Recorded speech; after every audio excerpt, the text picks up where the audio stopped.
अस्सलाम वालेकुम। SM news के साथ मैं हूं इश्तियाक अली। खबरों का सिलसिला बढ़ाते हुए खबर शामिल करते हैं लाहौर से।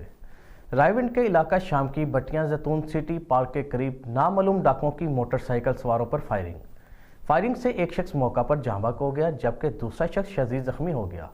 इसी हवाले से मजीद तफसीलात जानते हैं अपने नुमाइंदे अल्लाह वसाया से।